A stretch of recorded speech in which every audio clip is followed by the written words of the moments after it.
Hello అండి, నమస్తే. లయ వంటింటి ముచ్చట్లకు స్వాగతం. ఈరోజు నేను చాలా తక్కువ టైంలో 3 స్వీట్ రెసిపీస్ చేశానండి. 3 కూడా విఘ్నేశ్వరుడికి ఇష్టమైన ప్రసాదాలు. పాయసంలో ఉండ్రాళ్ళు, మోదకాలు చూడండి ఎంత కలర్ఫుల్గా ఉందో. అలా ఉంటే పిల్లలు కూడా పేసి పెట్టకుండా తింటారు. టూటీ ఫ్రూటీలు తెచ్చి మీరు కూడా అలా డెకరేట్ చేయండి. తప్పకుండా ట్రై చేయండి. చాలా తక్కువ టైంలో పాయసంలో ఉండ్రాళ్ళు విఘ్నేశ్వరుడికి ఇష్టమైందనమాట. ఇక్కడ నేను ఒక్క విషయం చెప్పాలండి. గ్యాస్ పొయ్యి మీరు వినాయక చవితి రోజు తప్పకుండా గ్యాస్ పొయ్యి క్లీన్ చేసుకుని పసుపు రాసి బొట్టు పెట్టి పచ్చి ఉండ్రాయి పెట్టండి. ఉండ్రాయికి పెట్టి బొట్టు పెట్టండి. అలాగే బీరువాకు కూడా, ఎందుకంటే గ్యాస్ పొయ్యి అగ్నిదేవుడు. తప్పకుండా మన పెద్దవాళ్ళందరూ చేసేవారు. ఇప్పుడు పిల్లలు ఏంటి ఆంటీ ఇలా పెట్టారని అడిగారు. అందుకని నేను ఈ వీడియోలో చూపిద్దామని చేశానమాట. అదిగోండి అలా ఉండ్రాయి పెట్టి బొట్టు పెట్టుకోండి. అలాగే బీరువాకి మన బియ్యపు డబ్బా లేకపోతే బియ్యపు సంచికైనా, ఎందుకంటే అన్నపూర్ణాదేవి బియ్యము. మరి బీరువా వచ్చి మనకి ధనలక్ష్మి కాబట్టి బీరువా కూడా. ఇదివరకు పెద్దవాళ్ళు తప్పకుండా ఉండ్రాలు పోసేవారు. కొత్తగా గ్రైండర్ కానీ అలా ఏమన్నా కొన్నా కానీ పచ్చి ఉండ్రాలు పోసేవారు. ఇప్పుడు పిల్లలు కొంచెం ఏంటంటే వాళ్ళకి పసుపు రాసి పొట్టు పెట్టి ఊరుకుంటున్నారు. కానీ మనం బీరువాకిను మన బియ్యపు డబ్బాకి మాత్రం తప్పకుండా మనము పూజ చెయ్యాలన్నమాట. మనం నిత్యం మనం తినేది అన్నపూర్ణాదేవి ఇదే కాబట్టి మనం తప్పకుండా ఇలా చెయ్యండి ఈసారి వినాయక చవితికి. నేను ఈ విషయం చెప్పాలని ఇప్పుడు చేశాను. మోదకాలు ఎంత బాగా విఘ్నేశ్వరుడికి ఇష్టమో, పాయసంలో ఉండ్రాళ్ళు మీరు తప్పకుండా చూడండి. ఈ రెసిపీ చెయ్యండి. చాలా ఈజీ ప్రాసెస్. అదిగో డ్రై ఫ్రూట్స్ తీసుకున్నాను. బాదం పప్పు, జీడిపప్పు, 4 కిస్మిస్. మీకు ఎయ్యి ఉంటే అవి తీసుకోండి. అదిగో చిన్న బెల్లం ముక్క తీపి కోసం. అది మినపసున్ని నెయ్యి వేసి కలిపాను అనమాట. నేను మినపసున్ని ఎప్పుడు కూడా అలా పట్టి ఉంచుకుంటాను. నెయ్యి వేసి కలిపి వాడుతూ ఉంటాను. అదిగోండి తేనె వేసాను. తేనె వేస్తే జ్యూసీగా ఉంటుంది మోదకం లోపల. ఇప్పుడు ఆ మోదకాన్ని కట్ చేస్తే జ్యూసీగా ఉంటుంది అనమాట. అది కూడా అంటించడానికి టూటీ ఫ్రూటీ. మీరు కూడా ఇలా చూసుకోండి. మీరు ఒకవేళ మినపసున్ని లేకపోతే పుట్నాల పప్పు అయినా వేసుకోవచ్చు. లేదంటే పండు ఖర్జూర అది దొరికితే అది కూడా వేసుకున్నా మీరు ఇలా మినపసున్ని వేసుకోకపోయినా మీకు టేస్టీగా ఉంటుంది. తేనె వేస్తాం కదా, తేనె వల్ల జ్యూసీగా ఉంటుంది. తేనె సరిపోలేదు, ఇంకొంచెం వేస్తాను. చేతిలో ఫోన్ ఉంది, కెమెరా తీస్తున్నాను. అందుకని చెప్పి నాకు ఒక చేత్తోనే కలుపుతున్నాను అనమాట. అది డ్రై ఫ్రూట్స్, కొంచెం బెల్లము, తేనె ఎలాగ ఇంట్లో అవైలబుల్ ఉంటుంది కదా, అలా కలిపి పక్కన పెట్టుకోండి. ఇప్పుడు నేను పాలు ఎంత తీసుకున్నాను ఇప్పుడు చూపిస్తాను మీకు. సేమ్ రవ్వ కూడా అంతే. రవ్వ ఎంత అయితే పాలు అంత అనమాట. అది 2 స్పూన్లు నెయ్యి వేసి అందులో ఆ రవ్వ వేయించుతుంది. అదిగో రవ్వ అంత తీసుకున్న పాలు అన్నీ పోసానండి. ఇప్పుడు ఆ రవ్వ అంతా వేగాక చక్కగా పాలు పోసేస్తే మన కేసర్ లాగా అలా రావాలి టైట్గా. కొంచెం మరి పలసగా కాదు. కేసర్ అంటే ఆరేసరికి పలసన అవుతుందని పలసగా తీస్తాం. ఇది గట్టిగా చపాతీ పిండిలాగా రావాలి. అదిగో చూడండి. దీంట్లో 2 యాలకుల పొడి కూడా, యాలకులు కొట్టేసుకోవాలి. అదిగోండి అలా తిప్పుకుంటే. నేను కొంచెం ఎండు కొబ్బరి అందరూ ఇష్టపడరు. మీకు ఇష్టమైతే కొంచెం వేసుకోవచ్చు. అది వేయాలని రూల్ లేదు. అది మనం రవ్వ వేసిన ఎంత అయితే వేసామో అందులో సగానికి పంచదార వేసుకోండి. సగానికి కొంచెం పిల్లలు ఉంటే స్వీట్ సరిపోదంటే ఇంకొంచెం, సగానికి సరిపోతుంది పెద్దవాళ్ళకైతే. అదిగోండి గట్టిపడేలాగా చపాతీ పిండిలాగా కలుపుకోండి. నా రెసిపీస్ అన్నీ సింపుల్గా ఉంటాయి. మీరు తప్పకుండా నా ఛానల్ సబ్స్క్రైబ్ చేసుకోండి. అదిగో పోయి చూసారా నేను ఎలా పసుపు రాసి బొట్టు పెట్టి ఇది చేశానో. అట్లా నా ప్రసాదాలు అవి చేసినప్పుడు పాలు కూడా పొంగిస్తూ ఉంటాను అనమాట. గ్యాస్ పై అగ్నిదేవుడు అని, అందుకని అలా బొట్టు పెట్టుకుంటూ ఉంటాను పండగలప్పుడు. అది కూడా మీరు కూడా తప్పకుండా అలా చేయండి. అగ్నిదేవుడు మనకి ఇంపార్టెంట్. అందుకని నా రెసిపీస్ అని నేను రేపటి నుంచినండి ప్రతి గురువారము ఒక దేవుడి మీద చిన్న అనుమానాలు వస్తున్నాయి ఇక్కడ కొత్తగా పెళ్ళైన పిల్లలకి. ఇప్పుడు ఆ ఉండ్రాయి కూడా వాళ్ళే అడిగారు, ఏంటంటే ఎలా పెట్టారు అని. అందుకని నేను చెప్దామని చేశాను అనమాట. అదిగో చూడండి అలా గట్టిగా అలా రావాలన్నమాట. నేను రేపటి నుంచినండి దేవుడి గదిలో వచ్చే చిన్న డౌట్స్ మీద ఒక వీడియో పెడతాను ప్రతి గురువారము. తప్పకుండా చూడండి. అదిగోండి చక్కగా నెయ్యి వేసుకుని కలిపితే అట్లా అంటుకోకుండా ఉంటుంది. దాన్ని ఇప్పుడు చిన్నగా ఒత్తుకుని ఆ మోదకాలకు కలిపాం కదా డ్రై ఫ్రూట్స్తోనూ కొంచెం బెల్లం అది వేసి, మీ దగ్గర ఏది ఉంటే అది కలుపుకోవచ్చు. ఇది చెప్పాను కదా, అట్లా చేసుకునండి. మధ్యలో పెట్టుకుని చక్కగా మోదకం షేపు రావాలన్నమాట. అదిగో చూడండి అది అరిచేతి కొద్దిగా నూనె రాసుకుని మన నెయ్యి పొట్టు అలా చేసేసి అది తీసి ఇందులో పెట్టేసుకుని చక్కగా మన మోదకం షేపు మీరు ఒక్కటి చూస్తే మిగతా అన్నీ మీరు చేసేయగలరు ఈజీగా. చాలా ఈజీ ప్రాసెస్, అదేం పెద్ద ఇదేం కాదు. అదిగో చూడండి షేప్ ఎంత బాగుంటుంది. నా వీడియోలన్నీ కూడా స్మాల్గా చిన్నగా ఉంటాయి. సబ్స్క్రైబ్ చేసుకోండి నా ఛానల్, మీకు నచ్చుతుంది. తప్పకుండా సబ్స్క్రైబ్ చేసుకోండి. మీ ఫ్రెండ్స్ అందరికీ షేర్ చేయండి. బెల్ బటన్ నొక్కండి. మీ ఫ్రెండ్స్కి కూడా చెప్పండి, వాళ్ళు చేసుకుంటారు. నేను విఘ్నేశ్వరుని కూడా చాలా ఈజీగా తయారు చేశాను పసుపుతో.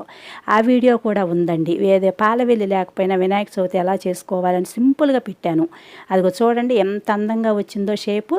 ఇప్పుడు ఆ టూటీ ఫ్రూటీ అలా ప్రెస్ చేసేసుకుని చక్కగా చక్కగా మనం స్పూన్తో కానీ చాకుతో కానీ మన కాజాలు కోసే స్పూన్లు ఉంటాయి, వాటితో కానీ ఇట్లా సైడ్ని ఇలా పెట్టేసుకోవాలన్నమాట. మనకు మోదకాలు అచ్చులు కూడా అమ్ముతున్నారు, దొరికితే అవైలబుల్గా ఇంట్లో ఉంటే వాటితో చేసుకోవచ్చు. ఈజీ ప్రాసెస్ అనమాట అది. మీరు నా ఛానల్ తప్పకుండా సబ్స్క్రైబ్ చేసుకుని అందరికీ షేర్ చేయండి. నా వీడియోస్ అన్నీ కూడా స్మాల్గా చిన్న చాలా తక్కువ టైంలో ఉంటాయి నా వీడియోస్. అదిగో చూడండి, అదిగో గెరిటి చెప్పాను కదా, అది ఇదివరకు పెద్దవాళ్ళంట కజ్జికాయలు చేయాలంటే ఆ స్పూన్తో పౌడేసుకుని దీంతో కజ్జికాయని కోసేవారంట. అది ఎప్పుడో గెరిటి, అది ఎత్తడదండి. కలర్ చూడండి ఎలా అయిపోయింది, ఎప్పుడో వాడను కదా, అందుకని అది ఎంత తోమినా అలా అయిపోతూ ఉంటుంది. కానీ అది అలాంటివి మనకు గుర్తుగా స్వీట్ మెమరీస్ లాగా దాచుకోవాలన్నమాట పూర్వం వస్తువులు. అదిగో చూడండి ఎంత మంచి షేప్ వచ్చిందో చక్కగాను. చాలా ఇలా ఉంటే పిల్లలు అవి నాకు వద్దు అనే ప్రసక్తి ఉండదు. టూటీ ఫ్రూటీ కూడా పిల్లలకి ఇష్టం కదా, ఐస్ క్రీములు అది తింటూ ఉంటారుగా, కలర్ఫుల్గా ఉండేసరికి తినేస్తారనమాట. మీరు తప్పకుండా ట్రై చేయండి. ఈజీగా కొత్తగా పెళ్ళైన పిల్లలు కూడా ఈజీగా చేసుకోగలరు. ఇది ఆవిరి మీద ఉడకబెట్టవసరం, ఎందుకంటే ఆల్రెడీ మనం నేతిలో వేయించి చేసాం కదా, అందుకని దేవుడికి 5 కానీ 9 కానీ పెడతాం కదా, అందుకని 5 చేసి మిగతా అది పక్కన పెట్టా తర్వాత చేసుకుంటాను. అదే ఇది ఇంకా ఆవిరి మీద ఉడకపెట్టవసరం, మనం చక్క పాలల్లో ఉడికింది, నేతిలో వేయించాము రవ్వ కాబట్టి టేస్ట్గా ఉంటాయి. మీకు ఈజీ ప్రాసెస్ అనమాట. నా వీడియోస్ అన్నీ కూడా నేను కర్రీస్ కూడా చాలా హెల్దీ ఫుడ్ కర్రీస్ అవి పెడుతున్నాను, మీరు తప్పకుండా చూడండి. ఇంకొకటి మనం ఈ బీరువాకి ఈసారి మీరు బియ్యపు డబ్బాకి గ్యాస్ పొయ్యికి పచ్చి ఉండ్రాయి పెట్టి బొట్టు పెట్టుకోండి, మర్చిపోవద్దు. ఇక్కడ పిల్లలు అన్నారు కాబట్టి నేను ఆ విషయం మీకు పదే గుర్తు చేద్దామని నేను చెప్తున్నాను అనమాట. పిల్లలకు తెలియని పిల్లలు ఉంటారు కదా కొంతమంది. అదిగో చూడండి ఎంత కలర్ఫుల్ లుక్ వచ్చిందో, చాలా ఈజీ ప్రాసెస్. మీరు అదిగో చూడండి అసలు షేప్ ఎంత బాగుందో అనమాట. మన ఇంట్లో ఎయ్యి ఉంటే వాటితోనే చేసుకోవచ్చు. ఇప్పుడు పరిస్థితిని బట్టి మనం 10 సార్లు రోడ్డు మీదకి వెళ్ళే పరిస్థితి కూడా కనిపించట్లా. ఇది బియ్యపిండితో కూడా చేసుకోవచ్చు, సేమ్ రవ్వ బదులు బియ్యపిండి అనమాట. బియ్యపిండి ఇలాగే పాలల్లో వేసి ఉడకపెట్టుకుని దానిలో మనం ఇది పెట్టేసుకోవచ్చు. మీకు ఏది అవైలబుల్ ఉంటే అది చేసుకోండి. అయితే మన బొంబాయి రవ్వ, ఉప్మా రవ్వ అనమాట, లేదంటే బియ్యపిండి. నేను ఇక్కడ ఉప్మా రవ్వ తీసుకున్నాను, బొంబాయి రవ్వ కరాచీ నూక అంటాం కదా, అది మీకు ఏది అవైలబుల్ ఉంటే అది తీసుకోండి. అట్లాగే లోన పెట్టేది కూడా అంతే. మీకు మినపసున్ని అవైలబుల్ లేకపోతే కనుక ఖర్జూర పండు, డ్రై ఫ్రూట్స్ వేసుకుని, తేనె వేసుకుని, బెల్లం వేసుకుని అదైనా పెట్టుకోవచ్చు. మనం ఇది ఇప్పుడు కట్ చేస్తే జ్యూసీగా ఉంటుందన్నమాట మధ్యలో తేనె వల్ల. ఇందాక కెమెరా ఉందని 1 స్పూన్ వేసాక తేనె, తర్వాత ఇంకో స్పూన్ వేసి కలుపుకుంటే పలసగా వచ్చింది, చక్కగా బాగుంటుంది. అదిగో చూడండి, అదిగో పాల తాలికలు చేశాను, ఎంత బాగా వచ్చిందో చూడండి. ఇప్పుడు ఆ దానిలోనే ఉండ్రాళ్ళు కూడా ఒక 9 చేసి వేసాను అనమాట. ఎందుకంటే దేవుడికి మనం పాయసంలో ఉండ్రాళ్ళు ఇష్టమైంది. ఇలా 2 ఐటమ్స్ పెట్టినాళ్ళం అవుతాము. ఇప్పుడు 3 స్వీట్లు రెడీ అయిపోయినట్టు తక్కువ టైంలో. పండగ రోజు పులిహార చేసుకుంటే కొంచెం మనకు అయిపోతుంది ఈజీగా. కొద్దిగా 4 గారెలు ఇష్టమైతే వేసుకోవచ్చు, లేదంటే అది లేదు. అదిగో నేను ఒక ప్యాకెట్ ఆవు పాలు పెట్టాను పరవాన్నానికి, అదే పాల తాలికలకి. అదిగో చూడండి 1 గ్లాసు నీళ్ళు పోసే, దేవుడికి కదా కొంచెం వాటర్ తక్కువే పోసుకోవాలి.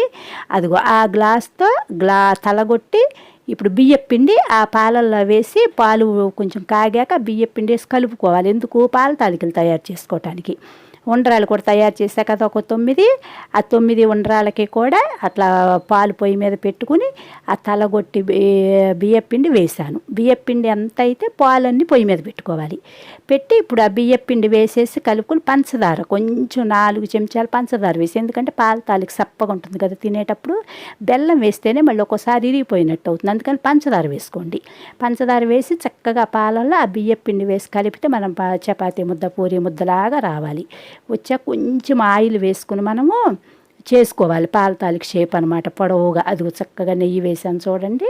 ఆ నెయ్యి వేసేసరికి మీకు స్మూత్గా వస్తుంది. ఆ స్మూత్గా వచ్చేసరికి చక్కగా చేతికి అంటుకోకుండా పాల తాలిక చేసేటప్పుడు నీట్గా వస్తుంది అనమాట. చెప్పాను కదా చేతిలో ఫోన్ ఉందని, అందుకని ఒక చెయ్యి పని చేస్తుంది.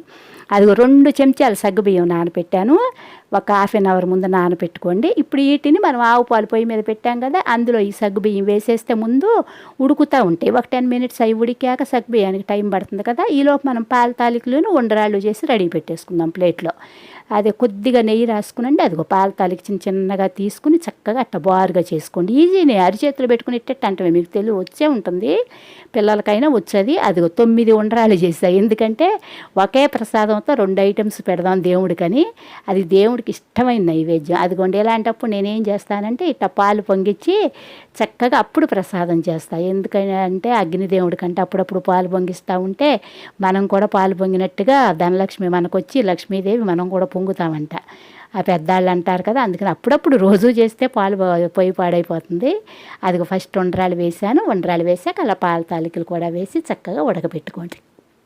ఉడకపెట్టుకున్నాక అప్పుడు మనము ఆ బెల్లం అది వేసుకోవాలి. అది కొంచెం ఉంచా 2 ఉండ్రాళ్ళంతా, ఎందుకంటే అది లాస్ట్లో కలిపి పాలతో కానీ పాలు అవైలబుల్ లేకపోతే నీళ్ళతో కానీ కలిపి అందులో పోసుకుంటే చిక్కగా బాగుంటుంది అనమాట. చక్కగా ఇప్పుడు చూడండి ఉడికింది, ఇంకొక 10 మినిట్స్ ఉడకపెట్టుకుంటే ఇంకా దగ్గరికి వస్తుంది, గట్టిగా అవుతుంది కొంచెం. అది ఉండ్రాయి చూడండి ఎంత బాగుందో. అది అట్లా చేసుకుంటే తర్వాత లాస్ట్కి అది కలిపి పోసేస్తే చక్కగా గట్టిగా అంటే మరీ గట్టిగా కాదు, చక్కగా సరిపడా వస్తుంది. ఇప్పటికప్పుడు చూసుకోవాలన్నమాట. అదిగోండి ఇంకా దగ్గరికి రావాలి, ఒక 10 మినిట్స్ వచ్చాక ఈ కలిపి పెట్టింది పోసేసి పిండి తలగొట్టి వేసాను కదా బియ్య పిండి ఎంత వేసుకుంటే బెల్లం అంత వేసుకోవాలి. అచ్చంగా బెల్లం అయితే తీపి ఉండదని నేను 2 చెంచాలు పంచదార వేసుకున్నాను, చూపిస్తాను ఇప్పుడు అది కూడా. ఆ బెల్లం 4 పొంగులు వచ్చాక ఇందులో పోసేసుకోవాలన్నమాట. అదిగో ఇప్పుడు ఆ కలిపిన బియ్య పిండి ఇందాక కొంచెం ఉంచాను కదా పాల తాలికలు చేయగా మిగిలిన బియ్య పిండి, ఆ బియ్య పిండి చక్కగా కలిపి ఇందులో పోసేసుకోవాలి. పాలుంటే పాలతో కలుపుకోండి, పాలు అవైలబుల్ లేకపోతే నీళ్ళతో అయినా కలుపుకోవచ్చు, ఏమవుదు. మనం ఎలాగో పాలు ఎక్కువే పోసుకున్నాం కదా దేవుడికి అని చెప్పి చిక్కగా వచ్చింది కదా. అదిగో చూడండి ఇప్పుడు కరెక్ట్గా వస్తుంది. అది పోసేసరికి కొంచెం థిక్నెస్ అవుద్ది అనమాట, చిక్కబడుతుంది. చిక్కబడినాక ఆ బెల్లం చక్కగా కరగబెట్టేసేసుకుని ఒక్క 5 మినిట్స్ బెల్లం ఆరబెట్టుకోండి. ఎందుకంటే ఎప్పుడు కూడా వేడి మీద కలిపితే ఇక్కడ పిల్లలు అంటూ ఉంటారు, ఆంటీ వాళ్ళ పరమాణం చేస్తే తొనకలుగా కనిపిస్తుంది అని. అంటే వేడి మీద పోసారమ్మా మీరు, ఒక 5 మినిట్స్ ఆరబెట్టుకోవాలి అని చెప్తూ ఉంటా. అయ్యో తెలియలేదా అంటే డైరెక్ట్ బెల్లం వేసేసాను అంటారు అన్నమాట. బెల్లంలో ఇసుకుంటుంది కదా, మనం ఇలా కరగబెట్టుకుని చక్కగా ఒక 5 మినిట్స్ ఆగాక అప్పుడు పోసుకోవాలి. అదిగో నేను తలగొట్టేసాను కదా పిండి చెప్పాను కదా, అందుకని ఒక గ్లాసుడు వేసాను అనమాట. అడుగున 2 చెంచాలు పంచదార వేసి మొత్తం బెల్లం వేసుకున్నాను. అలా అయితే స్వీట్ మనకు సరిపోతుంది. దానిలో ఇప్పుడు సగం గ్లాసులో సగం నీళ్ళు పోయాలి, ఎక్కువ పోయకూడదు, మరి పలసగా అవుతుంది. అదిగో పిండికి కొలిసిన గ్లాసే అది, తెల్లగా ఉంది కదా. ఆ సగం నీళ్లు పోసి అదిగో 4-5 పొంగులు రానిచ్చి బాగా దాంట్లోనే మనం చిటికెడు మిరియాల పొడి, కొంచెం పంచదార, ఇది పచ్చకర్పూరం వేస్తాను, చాలా టేస్ట్ బాగుంటుంది. అదిగో బెల్లం వేసి కలిపాను. ఇప్పుడు పచ్చకర్పూరం, యాలక పొడి మర్చిపోబాకండి తప్పకుండా. మనం డ్రై ఫ్రూట్స్ అవి ఎంచుతాం కదా, కొద్దిగా తేనె కూడా వేస్తాను, ఎందుకు దేవుడి ప్రసాదం అని నాకు ఎందుకు తేనె వేస్తాను అన్నిటిలోనూ, బాగుంటుందని. అదిగో చక్క పౌడర్లే చేయాలి, అలా గెడ్డలు వేయకూడదు. పచ్చకర్పూరం ఎప్పుడు కూడా అది ఉంటే వేసుకోండి, లేకపోతే లేదు, అదేం పెద్ద ఇదేం కాదు. కానీ ఇలాంటి స్వీట్స్లో పచ్చకర్పూరం టేస్ట్ అని నేను ప్యాకెట్ తెచ్చి ఉంచి వేస్తూ ఉంటా, పరమాన్నానికి పాల తాలికలకి అట్లా కేసరి చేసినప్పుడు అట్లా. అదిగోండి తేనె ఒక 3 చెంచాలు తేనె వేసుకోవాలి, అది ఆప్షను, అది కూడా మీ ఇష్టం. అది బెల్లం వేసేసాను కదా, చూడండి ఇప్పుడు ఎంత బాగా వచ్చింది. ఇప్పుడు ఉండ్రాళ్ళు సపరేట్గా తీసాను, పాయసంలో ఉండ్రాళ్ళు, పాల తాలికలు, మోదకాలు ఎంత బాగా వచ్చినాయో చూడండి. మీరు నా ఛానల్ చూడండి, సబ్స్క్రైబ్ చేసుకోండి, మీ ఫ్రెండ్స్ అందరికీ షేర్ చేయండి, తప్పకుండా మర్చిపోవద్దు. లైక్ చేయండి, బెల్ బటన్ నొక్కండి. గ్యాస్ పొయ్యికి బీరువాకి బియ్యపు డబ్బాకి తప్పకుండా బొట్టు పెట్టి ఉండ్రాలు పోయండి. థ్యాంక్ యూ అండి, షేర్ చేయండి.